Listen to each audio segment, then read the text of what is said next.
What would you do if you walked into a place that once felt like your world and the entire room turned to look at you as if you didn't belong?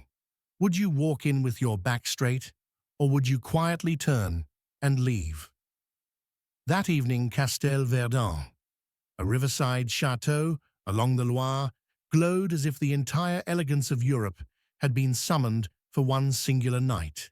Beneath soaring, stone-vaulted ceilings, crystal chandeliers cast their glow onto banquet tables draped in deep navy silk, where vintage French champagne was poured by white-gloved butlers. A symphony orchestra played Clair de Lune, coating the air in something dreamlike, but not all dreams welcomed everyone. Because when Ela Monroe stepped through the grand archway, that fairy tale suddenly cracked. She wasn't wearing couture. She had no bridesmaids, no stylist, no spotlight. Just a smoke-gray linen dress, an embossed invitation held carefully in her arms. Faded ballet flats. Her hair was loosely tied back with a gray ribbon. And a bare, unpainted face, gentle but alert, as if she knew exactly what would happen, and still walked in.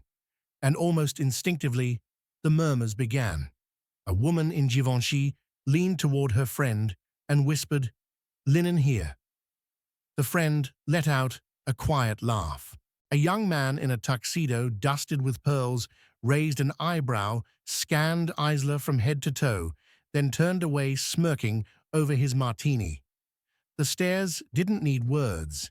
They turned the grand ballroom into a cold tribunal, and Isla, in her muted tones, was judged guilty simply for being understated. Then it happened. A glass of red wine slipped from someone's hand and splashed across Ila's dress. The deep crimson spread like a bloodstain, soaking into the fabric with precision. A sharp, sneering voice rang out behind her. "Oops. Sorry, I thought you were staff." The crowd erupted into laughter. The music still played, but it felt distant now. The lights above turned colder. A drone hovering overhead tilted its lens toward her, live streaming every moment. Comments rolled in instantly. "Who even is that? Wrong dress code? Is this a joke?" And Isla stood still. She didn't drop the invitation. She didn't lower her head. She didn't even wipe the stain. She only tilted her chin up slightly, just enough for the chandelier light to catch her hazel eyes, clear and still, like autumn water. No bitterness, no shame. She didn't need to say a word, because sometimes silence makes a room more suffocating than any scream ever could. They didn't know who she was.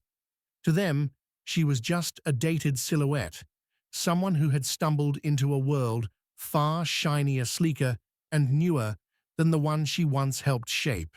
But what that crowd failed to see was that the woman they so easily dismissed was the very one who had laid the first bricks of the empire. Celeste Duval was now parading as her personal triumph.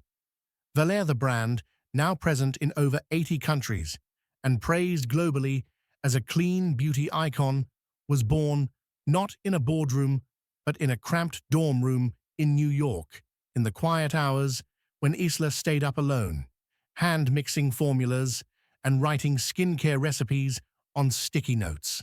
At that time, Celeste was just the blonde party girl sitting at the back of the room, calling Ela an obsessed nerd, a girl wasting her time on test tubes and dreams no one took seriously. But Isla didn't care. She believed in what she was doing. And slowly, that belief turned into Valère. They started the company together, at least on paper. Isla worked through her meals, her nights, her weekends. Celeste gave the pitches, handled the media, and raised capital. Isla made the product. Celeste crafted the image. They were a perfect team until Isla became pregnant. Postpartum complications nearly killed her. She spent nearly 2 months in the hospital, unable to move, unable to respond, unable to monitor emails or attend meetings. And that was when Celeste acted. Backed quietly by a few members of the board, She removed Isla from her founding position, reassigned intellectual property, and erased her name from official documentation, all under the guise of protecting the brand from instability. By the time Isla recovered, Valère was no longer hers. Everything she had built, the formulas, the vision, even the logo, was now in the hands of her old friend. The same friend who never visited her once in the hospital but sent her a short email.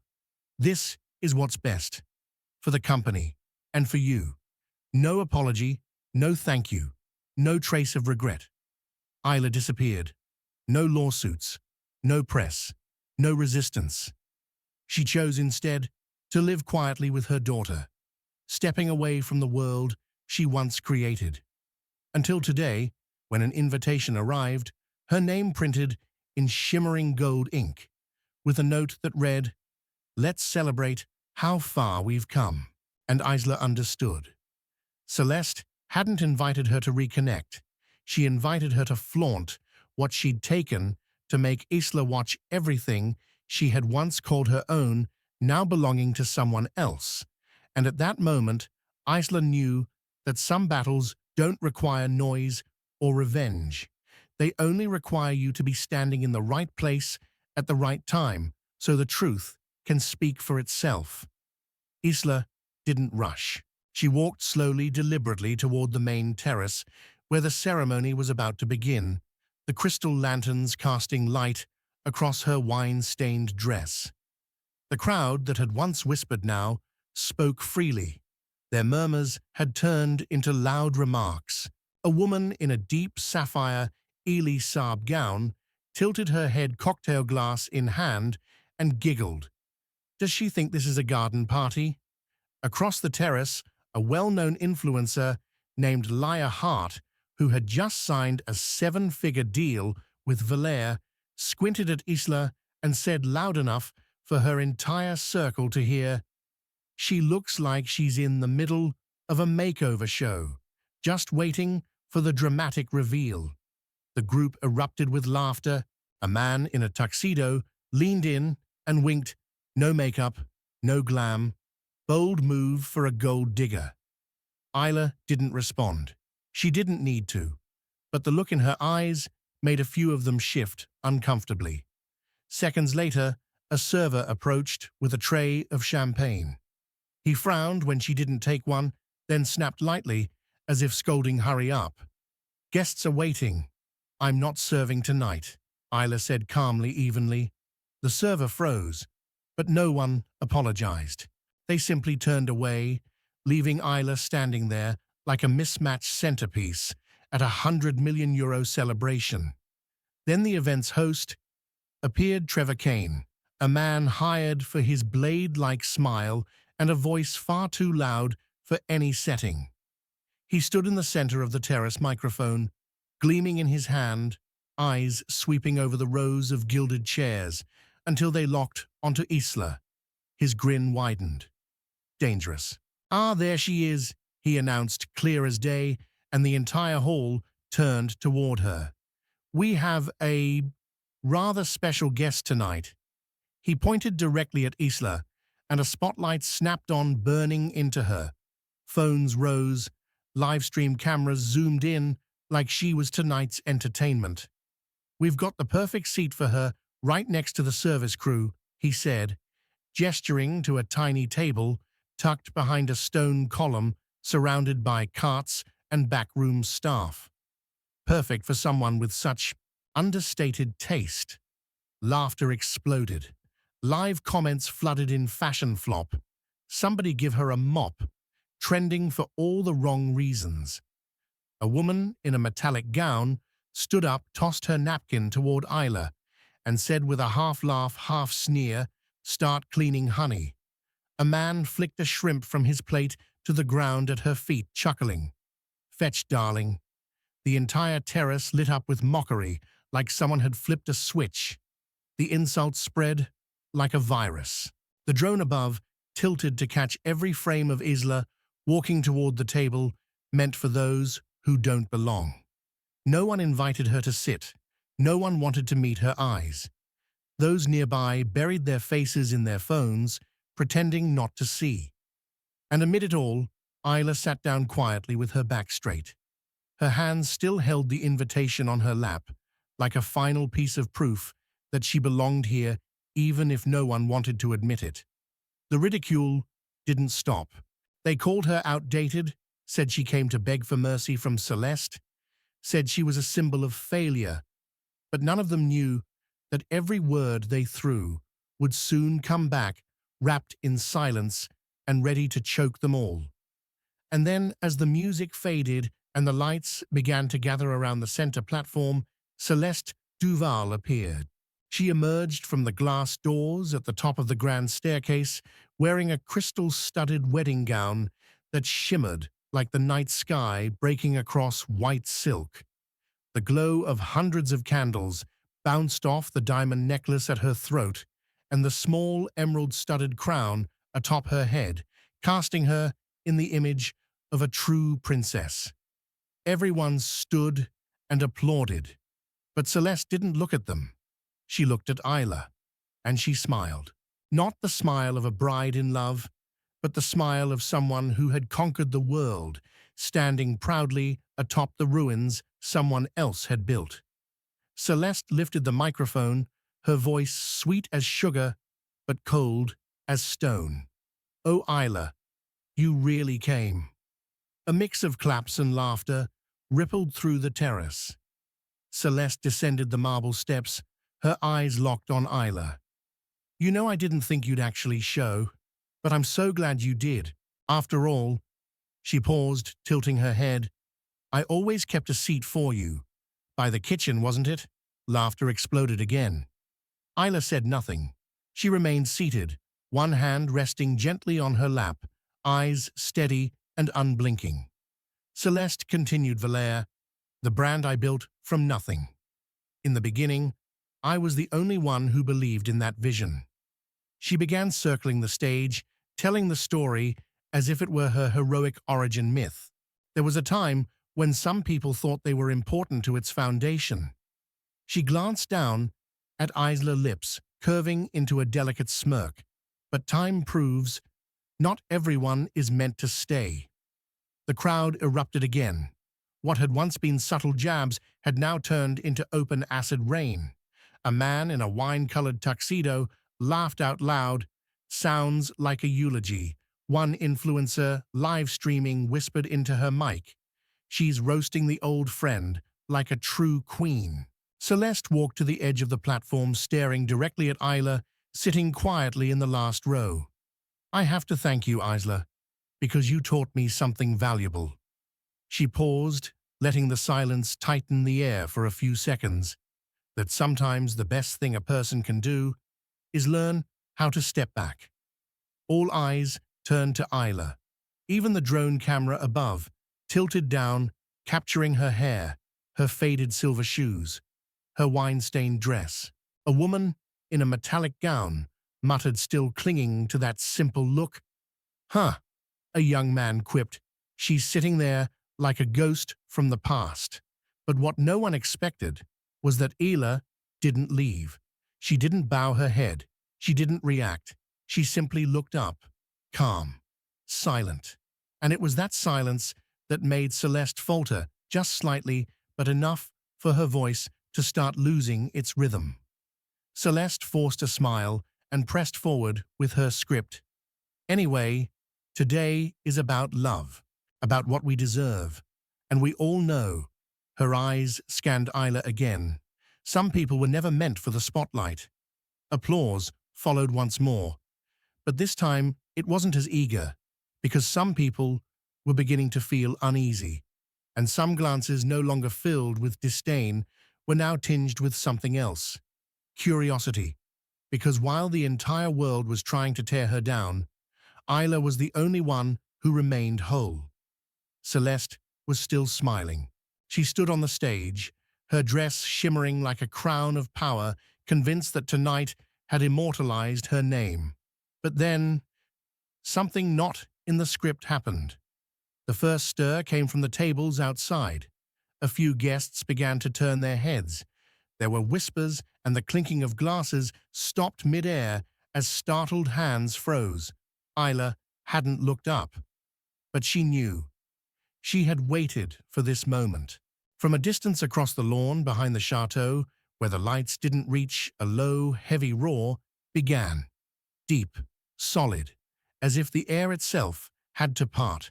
All eyes turned, and suddenly everything they thought made them powerful designer gowns, lights prestige, shrank like a photo lost in $1 million frame.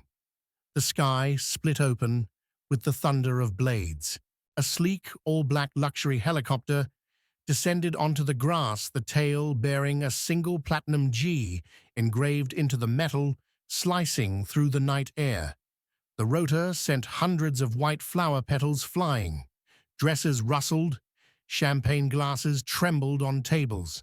Some guests shielded their faces from the gust. Others held up their phones to film their live stream numbers spiking into the hundreds of thousands within minutes. The helicopter door opened, and stepping out into the chaos was Lucian Graves, a black velvet tuxedo satin tie to match, not a wrinkle in sight. His slicked back hair and steel-gray eyes swept over the crowd like every person there was, just a financial file that hadn't met the threshold. No one said a word, because no one dared. Lucian didn't attend parties. He was the kind of man whose arrival made the financial world hold its breath. Rumor had it he'd only ever attended 3 events in his life: once to save a bank from collapse, once to replace a pharma CEO, and once to pull every dollar out of the Middle East market with a single sentence.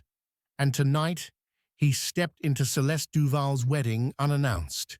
No invitation, no permission needed. Lucian didn't head for the stage.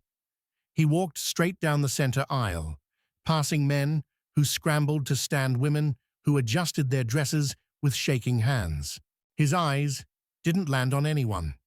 No greetings, no wasted gestures, until he stopped. In front of Isla Monroe, she was still seated, silent. Her hands rested on her lap. The invitation card was still stained with red wine. When their eyes met, the entire room fell into a silence so thick it only happens when true power enters a room. Lucian held out his hand. He didn't speak, just waited. Isla looked at him for a few seconds. Then she stood and took his hand. The entire ballroom band, cameras, guests, MC, and Celeste froze. No one moved. No one lifted a glass. Trevor Kane, the once confident host, was left speechless as Lucian ascended the stairs. And then, in a low voice that somehow reached every ear in the room, Lucian took the microphone from Trevor and said, "Apologies for the interruption, but I have a few announcements regarding the company the bride has been so eager to mention tonight." The room went still. Celeste remained frozen on stage, her lips slightly parted. The triumph had gone from her eyes. Lucian turned, facing the entire guest list. The brand Billionaire, including all intellectual property shares and representation rights, was fully transferred this morning. He paused just a beat. His eyes shifted to Isla. "The new legal representative is my wife." The explosion didn't come from machines. It came from the crowd, unraveling in shock. Gasps, shattered whispers. A few women dropped their glasses, and some influencers went silent mid-live stream. Online feeds went into meltdown. Billionaire ownership shakeup. Lucian Graves' wife is the original founder, Celeste Duval, in trouble. And Isla, still holding his hand, stood calm in the eye of the storm. And in just a matter of minutes, she had gone from the woman everyone mocked to the one they all had to bow to. No one said a word. No applause. No background music. Only the fading wind left behind by the helicopter blades remained thickening the air as hundreds of eyes forgot to blink. Celeste stood frozen on the stage, her entire body locked in place. the glow of luxury chandeliers still glinting off her glittering crystal gown, but they no longer made her shine. She looked like a wax figure, flawless but empty. Isla was still holding Lucien's hand, and for the first time that evening, the lights shifted toward her. No one told Isla to move forward, but she did slowly, as if every step had already played out in her mind during the countless sleepless nights beside her child. Her smoke-gray linen dress was no longer a symbol of not belonging, it was a living testament to everything she had endured and survived. She walked past rows of gilded chairs, past the very people who had laughed at her, past the influencers who had filmed her faded silver shoes, past every gaze that once dripped with disdain. And no one dared look up. She didn't look at them. She only looked forward to the stage, where someone who once called herself a friend who had taken everything now gripped a microphone with trembling fingers, lips pressed tightly as if clinging to control. But she had lost it, and she knew. Lucien stepped forward, gently retrieving the microphone from Trevor Kane, the once confident host, now slinking back, unable to meet anyone's eyes. Without a word, Lucien placed the mic into Isla's hand and stepped back. She turned to face the crowd, not with emotion, not trying to command the room, because she never lost it. Her voice rose, not loud, not sharp, but low, steady, and clear enough for everyone in the hall to hear and impossible to ignore. Thank you for keeping Valère alive until today, Celeste. She spoke as if offering sincere gratitude, but no one below dared to laugh. I didn't come here to ruin this wedding, Isla continued, her eyes never leaving Celeste. I came to reclaim what was never truly yours. Below, the murmurs returned this time, not in mockery, but in speculation, in awe, in disbelief. A woman dropped her wine glass. The crash echoed through the silence. One guest leaned in and whispered, "Is it true that she's—" But Isla didn't flinch. She looked out at the crowd, not with anger, not pleading for sympathy, but with something simpler, undeniable presence. She went on, voice as even as flowing water. Her story is beautiful. But I'm here to remind you, I was the one who wrote the first chapters. No one clapped, no one objected. The entire room had grown bone quiet, as if they hadn't just witnessed a speech, but a reckoning. Celeste turned toward Lucien, as if about to speak, but he didn't look at her. Isla had nothing more to say. She lowered the microphone calmly, the same way she had raised it. And for the first time, they all saw Isla not as a ghost of the past they once mocked, but as the only woman in the room who didn't need a spotlight to shine. Because when the truth speaks, every other light becomes irrelevant. There was no music after Isla's final words, no applause, no scripted wedding reactions, because what had just happened wasn't a ceremony anymore. It was a public unmasking, a brutal peeling back of every layer of pretense. And as Isla took a single step back and handed the microphone to Lucien, the silence remained dense and suffocating, like a leaden curtain draped over every name, every brand, every counterfeit relationship in that room. And then the first person to break the silence wasn't a guest. It wasn't the MC. It was Julian Holt, the groom. He rose from the head table, where fine crystal glasses still shimmered, and five-star entrees had gone untouched. But his eyes were no longer gentle. They held no affection, only coldness. The kind of look a man has when he realizes the woman he was about to marry hadn't just lied, but had built her entire life on one colossal lie. Julian walked toward the platform and past Isla without a word. By the time he stood in front of Celeste, she hadn't even recovered. She just stared at him, eyes wide with panic, lips trembling as if reaching for words, but no sentence could save her now. "You lied," Julian said. He didn't need to raise his voice. It was clear, final, like a sentence delivered in court. About Valère, about Isla, about everything you claimed was built from nothing. He removed the emerald engagement ring from her finger and let it drop to the marble floor, where it hit with a sharp metallic crack that echoed louder than any fireworks could. "We're done," Julian said, and turned away. No glance back, no regret. Celeste instinctively tried to follow him, but no one made room. The people who had once toasted her, praised her, and flattered her, now stared down into their phones. And on those screens, headlines had already started flashing in red Celeste. Duval loses Valère to original founder Isla Monroe. CEO exposed for fraud during her own wedding. Billionaire Lucian Graves overturns takeover live on air. She wanted to argue, to reach for the mic. But Trevor Kane had retreated entirely off the terrace. The orchestra was packing up. No one dared play another note. The drone camera still hovered, capturing every second, every twitch of her brow, every faltering step, every streak of mascara, trailing down her cheek, streaming live to millions. A woman in a couture gown whispered not quietly enough for Celeste to miss it. She didn't build Valère. She stole it. Another guest quietly withdrew a collaboration offer. Someone else called an assistant. Take her off the campaign. Immediately. Then Celeste's phone buzzed in her pocket, an internal notification from Valère's board. A single line, emergency meeting. Your CEO's status is under review. Celeste turned back toward Isla, but Isla was no longer there. She was descending the marble steps, still holding Lucian's hand, her face calm, not triumphant, not showy.